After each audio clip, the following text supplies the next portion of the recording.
consumo de energia elétrica em tempos de baixas temperaturas. A ANEEL anuncia bandeira vermelha a partir deste mês e Celesc orienta para o uso consciente da energia elétrica. A maior apreensão de haxixe da história do Paraná. Caminhão emplacado em Santa Catarina é apreendido com 704 quilos do entorpecente na região metropolitana de Curitiba. A guerra tarifária entre Estados Unidos e China. Estudo da Fiesc aponta que Santa Catarina pode ocupar o espaço das exportações chinesas aos Estados Unidos. O preço da gasolina nas distribuidoras. Petrobras anuncia redução de 5,6% no preço do combustível tipo A, já a partir desta terça-feira. Futebol. Veja os gols dos jogos do fim de semana pelas séries B e C do Brasileiro e tudo sobre as partidas da noite de hoje, com catarinenses em campo.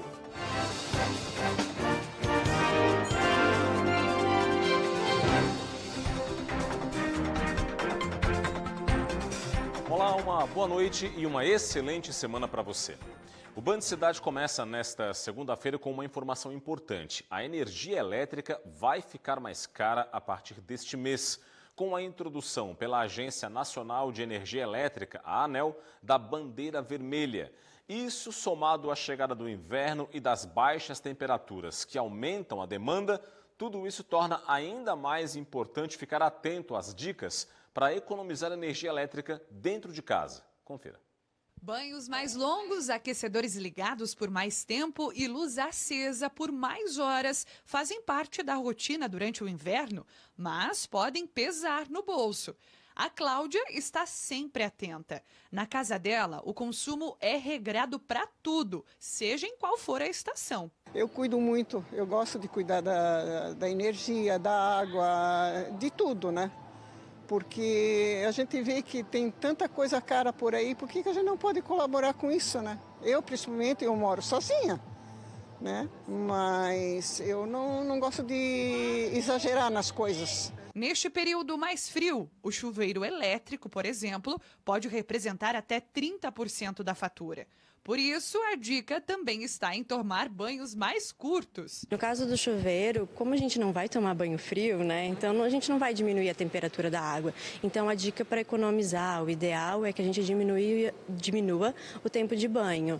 Eu até trouxe uma ideia de que talvez se eu tomar banho num período do dia que esteja mais quente, que talvez eu consiga economizar um pouco. E a conta de luz também vai ficar mais cara a partir deste mês. É que a Agência Nacional de Energia anunciou a adoção da bandeira vermelha, patamar 1, o que significa um custo extra. A mudança acontece por causa da queda nos níveis dos reservatórios e da necessidade de acionar usinas termoelétricas, que são mais caras. É realmente um alerta. É hora de usar a energia com consciência, tanto por conta dos recursos naturais, quanto pelo bolso do consumidor. Essa bandeira, ela significa que está mais escassa a energia na hora da produção, né? Que a gente está usando menos os nossos recursos mais baratos, as nossas hidrelétricas, e usando mais as nossas térmicas. Isso tem um impacto no custo da geração de energia elétrica. A Celesc recomenda aproveitar ao máximo a luz natural durante o dia, evitar o uso simultâneo de muitos eletrodomésticos e tirar da tomada o que não estiver em uso, porque até no modo stand-by, alguns aparelhos continuam consumindo energia. Com atitudes simples, dá para manter o conforto sem sustos na conta de luz. Agora as informações da segurança pública. Um caminhão emplacado em Santa Catarina foi flagrado com mais de 700 quilos de haxixe neste fim de semana na BR-116, no Paraná. 2 homens foram presos em flagrante. Foi a maior apreensão deste tipo de droga já registrada no Paraná. A carreta com placas de Santa Catarina foi abordada no quilômetro 55 da BR-116, em Campina Grande do Sul, na região metropolitana de Curitiba. A droga estava escondida no compartimento de carga da carreta e foi identificada por um cão farejador. Ao todo foram apreendidos 704 quilos de haxixe, avaliados em 50 milhões de reais. 2 homens de 32 e 30 anos de idade foram presos em flagrante. Os 2 vão responder por tráfico e associação para o tráfico de drogas. Também neste domingo, a Polícia Rodoviária Federal apreendeu 134 quilos de maconha na BR-101 em Garuva, no norte catarinense. A droga estava em um carro com placas de Araranguá, com 2 ocupantes que entraram em contradição ao serem questionados sobre origem e destino da viagem. Os dois, de 44 e 28 anos de idade, foram presos em flagrante e aí confessaram que receberiam R$5 mil para levar a maconha de Foz do Iguaçu, no Paraná, para Balneário Pissarras, litoral norte catarinense. A dupla foi levada para a Polícia Civil de Joinville. Já em Concórdia, no oeste do estado, a Polícia Rodoviária Federal apreendeu uma carreta carregada com milhares de perfumes, itens para maquiagem e roupas fabricadas na China. Tudo importado de forma irregular, o que caracteriza descaminho. A apreensão ocorreu na BR-153, quando os policiais pararam uma carreta com placas de Uruguaiana, Rio Grande do Sul. O motorista não tinha habilitação para dirigir um veículo desse porte. Ele também apresentou notas fiscais que não condiziam com a mercadoria encontrada. Resultado: o homem de 45 anos e o carona de 29 foram levados para a Polícia Federal de Chapecó e a mercadoria foi encaminhada para a Receita Federal da mesma região. Já na BR-470, em Rio do Sul, no Alto Vale, o flagrante de descaminho foi de vinho argentino, importado de forma irregular. Os policiais rodoviários federais apreenderam 4 mil garrafas irregulares neste sábado. As bebidas estavam no compartimento de carga de uma carreta, escondidas ali em meio a uma carga de pallets com tijolos. O motorista disse que seria pago para levar as mercadorias até a região de Blumenau. O homem de 42 anos foi preso e levado para a Polícia Federal em Itajaí. O fim de semana foi marcado por 3 acidentes graves nas rodovias catarinenses com mortos e feridos. Um desses registros ocorreu durante uma perseguição policial. Em Ponte Serrada, na BR-282, o motorista ficou gravemente ferido depois de invadir a preferencial e ser atingido em cheio por uma caminhonete. As imagens mostram que ele até diminuiu a velocidade ao cruzar a rodovia, mas não para e acaba atingido lateralmente. Uma viatura do Corpo de Bombeiros estava a cerca de 100 metros do local e prestou socorro imediato. O condutor do carro teve ferimentos graves e foi levado para o hospital. Já em Ceará, na SC-283, uma viatura da Polícia Militar Rodoviária tombou durante uma perseguição na manhã de domingo. O carro dos suspeitos também capotou. Na confusão, um dos homens perseguidos foi detido no local. O outro fugiu a pé para uma área de mata. Apesar do susto, os policiais não ficaram feridos. E um acidente gravíssimo tirou a vida de 2 jovens no final da tarde de domingo em Palmitos, também no oeste catarinense. O motorista de um Astra com placas de Palmitos perdeu o controle, saiu da pista, bateu contra um barranco e capotou. O jovem de 20 anos morreu no local. Um adolescente de 17 anos que estava no carro ainda foi socorrido, mas não resistiu aos ferimentos e morreu ao dar entrada no hospital. As causas do acidente ainda estão sendo apuradas pela Polícia Militar Rodoviária. A seguir no Band Cidade, o comentário político de hoje de Cláudio Prisco Paraíso. E veja também, nossos repórteres mostram as oportunidades e também os desafios de Santa Catarina em meio à guerra comercial entre Estados Unidos e China. Os detalhes em reportagem após o intervalo, eu volto já já.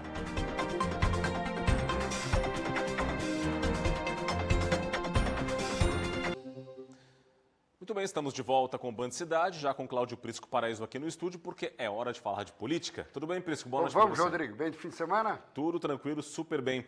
Prisco, ano que vem, ano de eleição, são várias eleições em uma só. Alguma delas é mais importante que as demais? Qual que você acha que é mais importante? Olha, se eu tivesse que apontar, eu diria Câmara dos Deputados. Sem a menor dúvida. Câmara dos Deputados. 513 parlamentares e representam a população brasileira, porque o Senado representa os estados. Mas claro que em meio a esse desgoverno, Lula, a presidência da República é a mais fundamental neste momento. Só que no debate político, a convergência vai em outra direção. Senado. Por quê? Porque além do desgoverno administrativo, temos o Supremo Tribunal Federal dando pitaco em todas as frentes, inclusive avançando sobre as atribuições do Legislativo, Congresso Nacional e do próprio Executivo. Mas, como Lula da Silva lá está pelas mãos do STF, fica bem quietinho. Vamos lá. Aqui está Zé, o Super Zé Dirceu, que durante mais de 30 anos foi o grande piloto do PT e o grande formulador. Lula da Silva ia buscar voto, mas a estratégia sempre foi dele. Aqui, de punho cerrado, quando foi preso ou no Mensalão ou no Petrolão, ele foi condenado em ambas as operações. E ele falou, semana passada, Senado em primeiro lugar. Por quê? Renovação de 2/3, 54, 2, 81. E como a questão é conter o avanço dos ministros do Supremo, e lá, além da sabatina, tem a possibilidade de julgamento e até de impeachment, a prioridade é essa. O PT quer o quê? Preservá-los. Tanto é, vamos lá, que Lula da Silva, ontem em Recife, foi na balada do Zé, Senado. Vamos olhar com carinho. Próximo telão. E aqui nós temos Jair Bolsonaro com quem? Rogério Marinho. Aqui foi quando, em 2023, com a ajuda de Valdemar da Costa Neto, presidente do PL, o escolheram para líder no Senado. Aliás, Bolsonaro, desde 23, vem destacando a importância da eleição ao Senado. Próximo telão. E aí nós temos Bolsonaro com Seife e Jorginho, a dobradinha de 22 vitoriosa. Seife imposto por Bolsonaro na oportunidade. Bolsonaro e Jorginho, muito íntimos, muito próximos, mas na semana passada a coisa deu uma azedada. Por quê? Jorginho esteve com Kassab jantando, como dissemos aqui, na terça em São Paulo. E especulou-se de que ele teria acenado com o nome de Paulinho Bornhausen, do PSD, para o Senado numa eleição suplementar, uma vez confirmada a cassação hipotética de Seife pelo TSE, Tribunal Superior Eleitoral. Próximo telão. Aí ele usou a deputada Júlia Zanata, que é a liberal que mais tem contestado Jorginho Melo, na verdade chega a ser uma desafeta dele, usou Júlia Zanata para dizer, olha, se tiver eleição suplementar, é Carlos Bolsonaro, vereador do Rio de Janeiro, o candidato. Só que Bolsonaro já terá no próximo ano Renan, que é vereador em Balneário Camboriú, que vai concorrer à Câmara. Então seriam dois, um na suplementar, outro na seguinte. Vamos com calma. Operação de elevadíssimo risco. Bolsonaro acha que deu a tinta aqui e o eleitorado vai simplesmente atrás? Não é bem assim. É bom ir devagar para não se machucar mais à frente, meu caro Rodrigo. Obrigado, Cris, pelas informações. Forte abraço. Até amanhã com mais.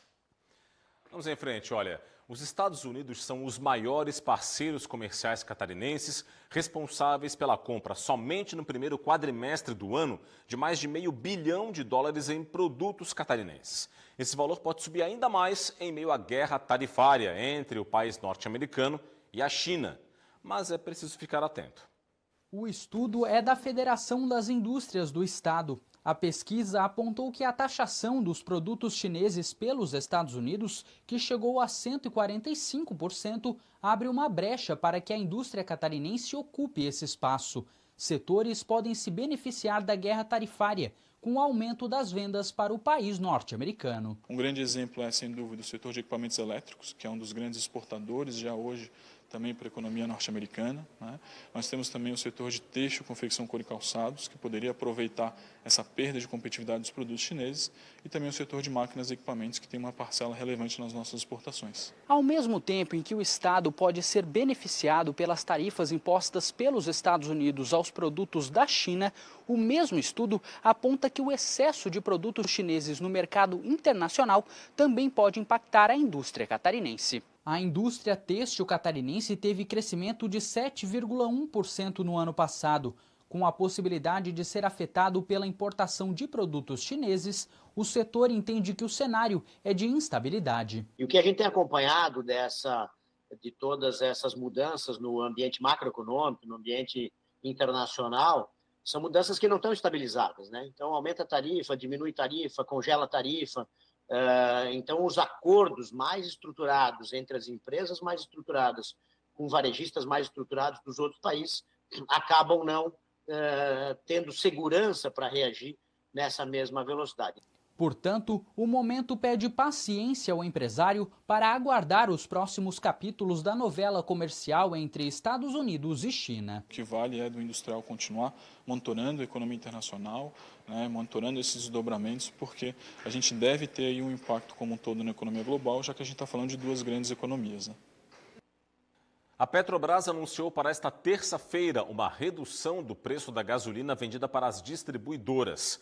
O combustível do tipo A, sem a adição de etanol anidro, vai passar dos atuais R$ 3,02 o litro para R$ 2,85. É uma redução de 17 centavos, equivalente a 5,6%. As distribuidoras compram a gasolina tipo A e fazem a mistura obrigatória com o etanol para gerar a gasolina C, essa que é vendida nos postos. Com a redução anunciada, a gasolina apresenta uma queda acumulada de 22 centavos por litro desde dezembro de 2022. É uma redução de 7,3%. Considerada a inflação desse período, a queda chega a 60 centavos por litro ou 17,5%. A seguir, Grupo Barriga Verde lança o projeto Aquecer 2025. Daqui a pouco os detalhes. E veja também os gols dos jogos dos times catarinenses na rodada do fim de semana das séries B e C do Campeonato Brasileiro. Detalhes após o intervalo. Eu volto em instantes.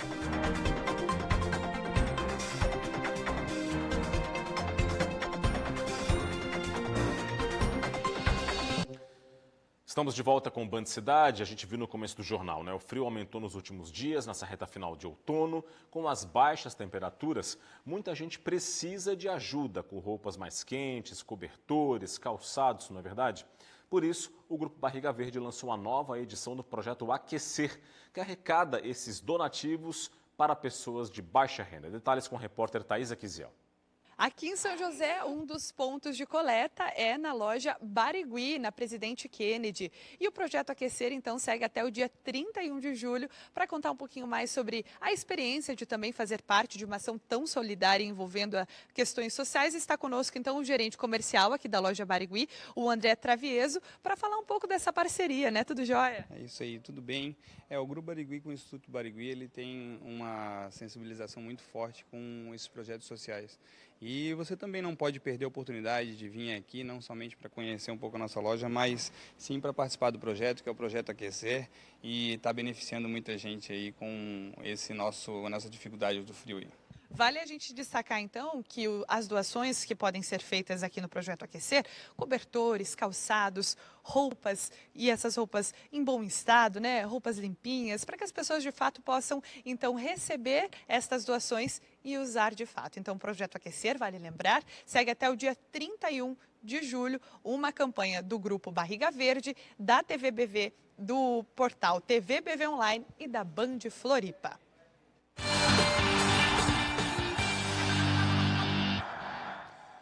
Série B do Campeonato Brasileiro, pela 10ª rodada da competição, o Avaí perdeu para o Coritiba na capital paranaense, resultado que afastou o time do grupo dos 4 melhores. Confira. No estádio Couto Pereira, os donos da casa abriram o placar aos 34 minutos do primeiro tempo. Após lançamento para a área, o goleiro Igor Bon saiu mal e Alex Silva aproveitou para fazer Coritiba 1-0. No segundo tempo, cobrança de falta de Andrei, a bola desviou e foi direto para o fundo das redes. Foi o empate do Avaí. Aos 41 minutos da segunda etapa, Carlos de Pena acertou este chute colocado e deu números finais à partida. Final na capital paranaense, Coritiba 2, Avaí 8º colocado com 16 pontos, 1. O time catarinense volta a campo no próximo sábado para enfrentar o CRB no estádio da Ressacada. 2 partidas fecham hoje a 10ª rodada da Série B, as duas com times catarinenses em campo. A Chapecoense, 11ª colocada, joga neste momento na Arena Condá contra o Amazonas. A partida começou às 7 horas da noite, está no primeiro tempo, placar fechado, 0 ao Chapecoense, 0 para o Amazonas. Se vencer, o time catarinense pode fechar a rodada a 2 pontos do G4. E logo mais, o Criciúma tem duelo fora de casa, diante do Paysandu em Belém do Pará. O time precisa da vitória para reagir na competição. Para o jogo, o único desfalque do técnico Eduardo Batista é o meia Felipe Matheus, que segue no departamento médico. No mais, o treinador não deve fazer alterações na equipe que enfrentou o Coritiba. O esquema tático deve ser o mesmo, com 3 zagueiros. O Tigre vem mal na Série B, é o penúltimo colocado da competição com 6 pontos somados. Paysandu e Criciúma se enfrentam hoje às 9h30 da noite no estádio da Curuzu, em Belém do Pará. A informação de agora, Chapecoense acabou de abrir o placar contra o Amazonas. 1 para o Chapecoense, 1 para o Amazonas. Agora, ou melhor, 0 para o Amazonas. Agora a Série C. Neste fim de semana tem a 8ª rodada da primeira fase. O Brusque foi ao Sergipe e foi goleado pelo Confiança. Veja os gols. No estádio Batistão, quem saiu na frente foi o Brusque, com este gol de João Veras. Neto deixou tudo igual. A virada dos donos da casa veio com este gol de Thiago Santos. Rafinha fez o terceiro do time sergipano. Eduardo Moura fez o quarto dos donos da casa e fechou o placar. Final em Aracaju, Confiança 4, Brusque, terceiro colocado da Série C com 14 pontos, 1. O time catarinense volta a campo neste domingo para enfrentar o Tombense no estádio Augusto Bauer. Também pela Série C, o Figueirense derrotou o Botafogo da Paraíba e de quebra saiu da zona do rebaixamento. Acompanhe. No estádio Orlando Scarpelli, o único gol da partida foi marcado aos 24 minutos da segunda etapa. Após cobrança de falta de Leonan, a bola ficou viva na área. Lucas Dias mandou de bicicleta para o meio da área e Líger completou de cabeça para o fundo das redes. E foi só. Final em Florianópolis, Figueirense 1, Botafogo da Paraíba 0. Com a vitória, o time catarinense ganhou 3 posições e deixou o Z4. O Figueirense é o 14º colocado com 9 pontos. O próximo adversário vai ser o Londrina, jogo programado para este domingo no Paraná. Uma comitiva de italianos está de passagem por Santa Catarina devido aos 150 anos da imigração italiana aqui no estado. O grupo esteve em Rio do Sul, no Alto Vale, e você confere agora na reportagem. Os 40 italianos da província autônoma de Trento foram recepcionados na Unidave. Logo na chegada, conferiram uma exposição organizada pela Fundação Cultural com fotos antigas que retratam capítulos da imigração italiana aqui no Alto Vale. Destaque para figuras ilustres que vieram da Itália, como Ermenbergo Pellicetti e Gino Delotto, que marcaram a história do município. A visita do grupo de italianos ao Brasil é coordenada pela Associação Trentini nel Mondo, que integra descendentes de trentinos em vários países. É uma comitiva que vem com o objetivo de se encontrar com brasileiros, ítalo-brasileiros, porque esse ano se comemora os 150 anos da imigração italiana. E nós sabemos que a imigração italiana e também alemã, né, foi que deu oportunidade do Estado de Santa Catarina desenvolver a partir desse momento das imigrações. Como Rio do Sul foi a primeira cidade catarinense a receber o grupo que veio do estado gaúcho, círculos trentinos e grupos culturais de toda a região organizaram a recepção na Unidave, que teve apresentações culturais como a do Titave, coro formado por homens que se destaca nos chamados cantos de montanha, tradicionais na região de Trento. Muito venir, Giulietta, muito venir e comer, muito venir em América. E é isso, ficamos por aqui com o Band Cidade. Reveja o nosso conteúdo, acesse TVBV Online, nosso portal, QR Code na tela para você. Fique muito bem informado. Vem aí as notícias do Brasil e do mundo no Jornal da Band. E para você de casa, um forte abraço, muito obrigado pela audiência, uma boa noite e até amanhã. Tchau, tchau.